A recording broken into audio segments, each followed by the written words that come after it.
ስለ ኢትዮጵያዊው ልዑል ዓለማየሁ ነገር ግን በነጮች ሀገር እንደ ንጉሣዊ ቤተሰብ ስለኖረው ስለ ልዑል ዓለማየሁ እናወራለን። የሰማያዊ መጋረጃ በጥቁር ጭስ ተሸፍኗል። በአየር ላይ የሚንሳፈፈው የባሩድና የደም ሽታ የዓለቱን ምሽግ ያፍነዋል። ሚያዝያ 1868 ዓ.ም የመቅደላ አምባ በታሪክ ታይቶ በማይታወቅ የብረትና የእሳት ማዕበል ውስጥ እየተናወጠች ነበር። ከእንግሊዝ የመጣው የጀነራል ሮበርት ናፒየር ግዙፍ ሰራዊት ዘመናዊ የጦር መሳሪያዎቹን እየተኮሰ ተራራውን ሲወጣ በምሽግ ውስጥ የነበረው ድባብ ግን የሞት ዝምታ የሰፈነበት ነበር። በዚያ ታሪካዊና አስፈሪ ቅጽበት በአንዲት ጠባብና ጨለማ ክፍል ውስጥ አንድ የ6 ዓመት ሕፃን ተቀምጧል። ስሙም ዓለማየሁ ቴዎድሮስ ይባላል። ትርጉሙ ዓለምን ያየን ማለት ነው። ነገር ግን ያየው ዓለም ገና በልጅነቱ በደምና በእሳት የተለወሰችውን ሀገሩን ነበር። ትላልቆቹንና ጥቁር የሆኑትን አይኖቹን በፍርሃት ተሞልተዋል። ከውጭ የሚሰማው የደብረ ታቦር መትረየስ ድምፅና የንጉሠ ነገሥቱ ወታደሮች ጩኸት በሕፃኑ ልብ ውስጥ የማይጠፋ ጠባሳ እየቀረጸ ነበር። በድንገት የታሪኩን አቅጣጫ ሙሉ በሙሉ የቀየረው ያ ታላቅ ድምፅ ተሰማ። የአንበሳው ጩኸት። አባቱ ንጉሠ ነገሥት አፄ ቴዎድሮስ ሳልሳዊ የእንግሊዝ ምርኮኛ ላለመሆን የክብር ሞትን መረጡ። በገዛ እጃቸው የተኮሱትን ሽጉጥ ድምፅ አምባውን ሲያናውጠው የአንድ ታላቅ ኢምፓየር መውደቅ ብቻ ሳይሆን የሕፃኑ ዓለማየሁ የልጅነት ሕይወት ማክተሚያ ደውል ነበር። እናቱ እቴጌ ጥሩ ወርቅ ውቤ በሐዘንና በበሽታ ይዛላ አካላቸውን እየጎተቱ ልጃቸውን አቅፈው ያለቅሱ ነበር። ከበባቸው የነበሩት የእንግሊዝ መኮንኖች ግን በሕፃኑ ላይ የሚያዩት የተሸነፈ ጠላት ልጅ ሳይሆን ወደ ለንደን ሊወስዱት የሚችሉት ትልቅ የታሪክ ማስታወሻ ነበረ። ጀነራል ናፒየር ሕፃኑ ሲመለከተው በዓይኖቹ ውስጥ የሚታየው ኩራትና ፍርሃት የተደበላለቀበት እይታ አስገረመው። የንጉሥ ልጅ መሆኑ በደም ውስጥ ጮህ ነበረ። ንግሥት ቪክቶሪያ ለዚህ ሕፃን ልዩ ትኩረት እንዲሰጥ የተጻፈው ሚስጥራዊ ደብዳቤ የጉዞ መጀመር አበሰረ። ጉዞ ተጀመረ። ከመቅደላ ተነስቶ ወደ ምጽዋ የወረደው የግርማዊነታቸው ጉዞ በአቧራ በሞቃት አየርና በለቅሶ የተሞላ ነበር። እቴጌ ጥሩ ወርቅ ልጃቸውን ከምድሩ ተነቅሎ ወደማያውቀው ነጭ ዓለም ሲወሰድ ለማየት ልባቸው አልቻለም። መንገዱ ገና ሳይጠናቀቅ በሐዘንና በበሽታ ምክንያት በረሃ ላይ ሕይወታቸው አለፈች። ዓለማየሁ አሁን ሙሉ በሙሉ ብቻውን ቀረ። አባት የለም፣ እናት የለችም፣ የሚጠብቀው ወታደር የለም። ያለው ብቸኛ ሀገር የለንደን እንቅስቃሴና ያልታወቀ እጣ ፈንታ ብቻ ነበረ። ባህሩ ላይ የነበረው ጉዞ ለሕፃኑ ሌላ አስፈሪ ቅዠት ነበር። ፌሮዝ በተባለችው የእንግሊዝ ግዙፍ የጦር መርከብ ላይ ሲሳፈር የሞገዱ መታገያ ድምፅና የሞተሩ ጩኸት ከኢትዮጵያ ተራሮች ፍጹም የተለየ ነበር። መርከቧ ቀይ ባህርን ሰንጥቃ ስትጓዝ ዓለማየሁ በመርከብ ወለል ላይ ቆሞ ወደ ኋላ የሚቀረው የአፍሪካ ምድር በትኩረት ይመለከት ነበር። የባህሩ ንፋስ ጠጉሩን ሲያበራየው፣ እርሱ ግን በአእምሮ ውስጥ ያላትን አንዲት ምስል ያጠነጥን ነበረ፣ የአባቱን የጀግንነት ታሪክ። በመርከቡ ላይ አብሮት የነበረው ካፕቴን ትሪስትራም ስፒዲ የተባለው ረጅምና ጢማም እንግሊዛዊ ነበረ። ስፒዲ የኢትዮጵያን ባህልና ቋንቋ የሚያውቅ ቀደም ሲልም ከአፄ ቴዎድሮስ ጋር የተገናኘ ሰው ነበር። ለዓለማየሁ የተሰጠው ሚና እንደ ጠባቂና እንደ አባት ነበር። ስፒዲ ሕፃኑን ለማረጋጋት የኢትዮጵያን ልብስ ያለብሰዋል፣ በአማርኛም ለማነጋገር ይሞክር ነበር። ነገር ግን የዓለማየሁ ዝምታ ጥልቅ ነበር። የ7 ዓመቱ ሕፃን ልጅ ሳይሆን 100 ዓመት የኖረ ሽማግሌ ይመስል በዓይኖች ውስጥ የማይነበብ ሚስጥርና ጥልቅ ሐዘን ይዞ ነበር የሚጓዘው። በሐምሌ ወር 1868 ዓ.ም መርከቧ እንግሊዝ ደረሰች። ዓለማየሁ መሬት ሲረግጥ ያየው ዓለም ሙሉ በሙሉ ሌላ ነበር። የለንደን ጎዳናዎች በጭስና በፋብሪካ ነጭ ጋዞች ተሞልተዋል። የድንጋይ ንጣፍ መንገዶች፣ የፈረስ ጋሪዎች ጩኸትና የሰዎቹ ልብስ ሁሉ እንግዳ ነበረ። ነገር ግን ከሁሉም በላይ ያስገረመው የሰዎቹ እይታ ነበር። ጥቁር ቆዳ ያለው ረጅምና ያማረ ፊት ያለው የንጉሥ ልጅ መምጣቱ በለንደን ጋዜጦች ላይ በሰፊው ተወርቶ ስለነበር ሕዝቡ እርሱን ለማየት በየመንገዱ ይሰበሰብ ነበር።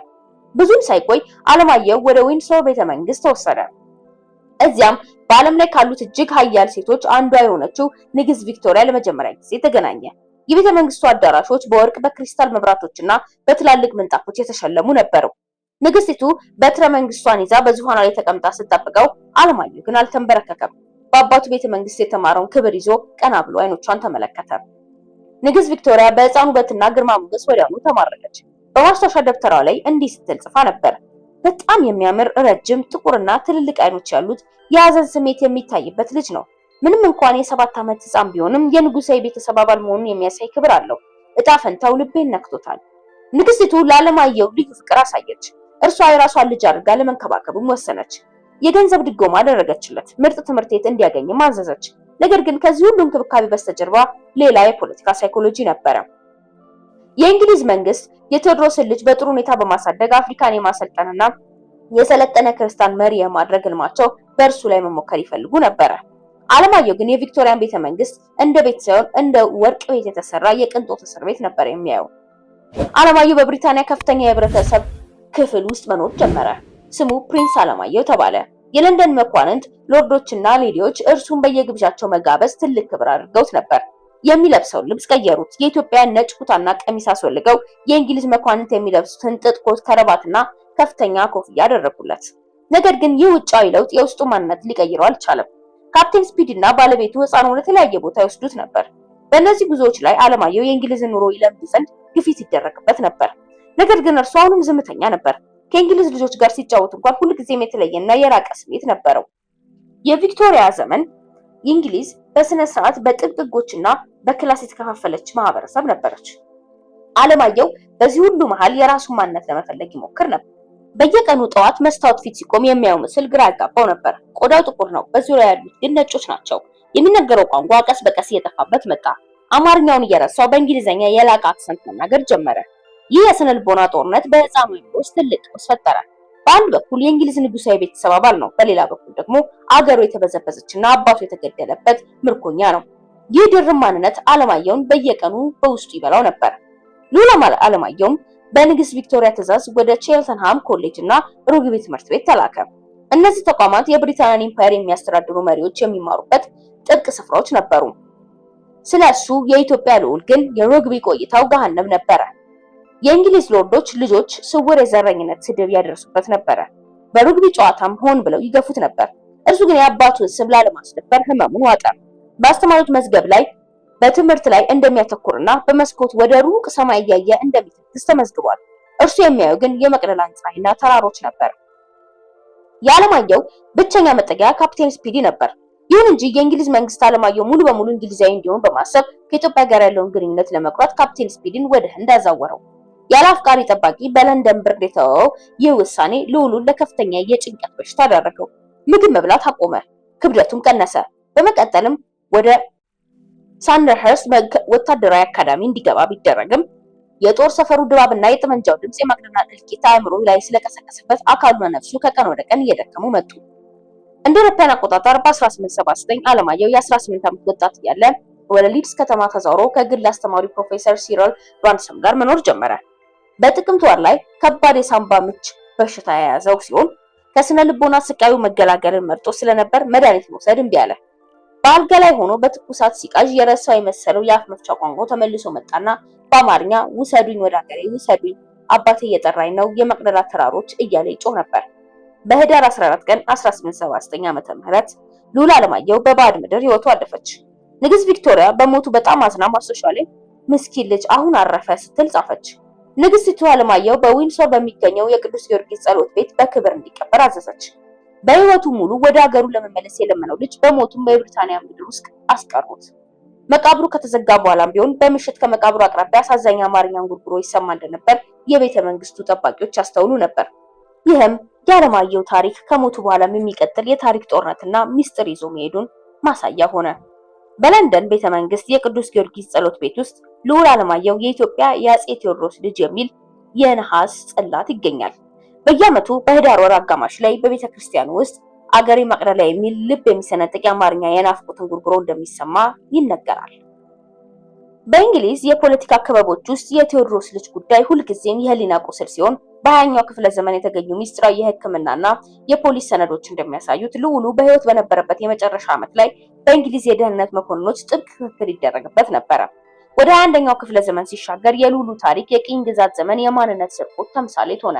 የኢትዮጵያ መንግስትና የንጉሱ ቤተሰቦች የአለማየሁን አጥንት ለመመለስ ጥያቄ ለቤተ መንግስቱ አቀረቡ።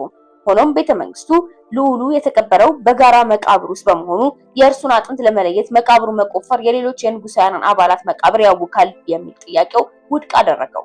ይህም ቢተኝነት ከጀርባው ሌላ ስልታዊ ምክንያት ነበረው። የብሪታንያ መንግስት የአለማየሁን አጥንት ከፈቀደ ቀጣዩ ጥያቄ በብሪታንያ ሙዚየም የሚገኙት የመቅደላ የወርቅ ዘውዶች፣ ታቦትና የብሪታንያ መጻሕፍት የመመለስ የህግ ግዴታ ውስጥ እንዳይከታቸው በመፍራት ነበር። በቅርቡ በለንደን ዩኒቨርሲቲ ተመራማሪዎች በዘመናዊ የ3D ሌዘር ስካነር ያደረጉት ጥናት የበኪንጋም ቤተመንግስት ምክንያትን አፈረሰው። እስካሁን እንደሚያሳየው የዓለማየሁ አስክሬን በሌሎች ላይ ተደራርቦ ሳይሆን ለብቻው በተለየ የእንጨት ሳጥን ውስጥ የሚገኝ በመሆኑ ሌሎችን ሳይነካ ማውጣት ሙሉ በሙሉ ይቻላል። ከዚህም በተጨማሪ በወቅቱ የለንደን መኳንንት ሴቶች ከልዑሉ ጋር በነበራቸው ቅርበት ምክንያት አጥንቱ ወጥቶ የዲኤንኤ ምርመራ ከተደረገ የብሪታንያ ንጉሳዊ ደም መስመር ውስጥ የኢትዮጵያ ንጉሳውያን ደም መደባለቁ ሊረጋገጥ ይችላል የሚል ሚስጥራዊ ስጋት በቤተ መንግስቱ ዲፕሎማቶችን ያሰጋ ነበረ። እንደ አውሮፓውያን አቆጣጠር በ2019 የብሪታንያ ብሔራዊ የጦር ሙዚየም ማቅለላ ላይ ተዘርፎ የነበረውን የአፄ ቴዎድሮስን 2 የራስ ጠጉር ቁርጥራጮች ለኢትዮጵያ መለሰ። ህዝቡም በአዲስ አበባ በከፍተኛ ክብር የተቀበለው ቢሆንም አባት ተመለሰ፣ ልጁ ግን የት አለ የሚለው ጥያቄ ክፍት የታሪክ ቁስል ሆኖ ቀረ። ዛሬም ወደ ዊንድሰር የሚሄዱ ኢትዮጵያውያን በነሐሱ ጽላት ላይ አበባ ያስቀምጣሉ። በቅርቡም በቤተክርስቲያን ግድግዳ ላይ በትከሻው ላይ ነጭ ጋቢ ጣልና የንጉስ በትር የያዘ ረጅም ሰው ጥላ ወደ ምስራቅ ወደ መቅደላ ተራሮች አቅጣጫ ሲመለከት ታይቶ በንጋቱ ብርሃን እንደጠፋ በጠባቂዎች ተመዝግቧል። ልዑል ዓለማየሁ በአካሉ እንግሊዝ ቢቀበርም አጥንቶቹ አሁንም ወደ መቅደላ ጫፍ የሚመለሱበትን ቀን ይጠባበቃሉ። እርሶስ በልዑል ዓለማየሁ ጉዳይ ያለው አስተያየት ምንድን ነው? በኮሜንት መስጫው ላይ ያስፍሩልን። እንደዚህ ያሉ አስደናቂ አስገራሚም ታሪኮችን ለማግኘት የኢትዮጵያ ዴይሊ ኢንተርቴይንመንትን ሰብስክራይብ ያድርጉ። የደውል ምልክቷን በመጫን ቤተሰብ ይሁኑ። በሌላ ጊዜ በሌላ ቪዲዮ እስክንገናኝ ድረስ ሰላም።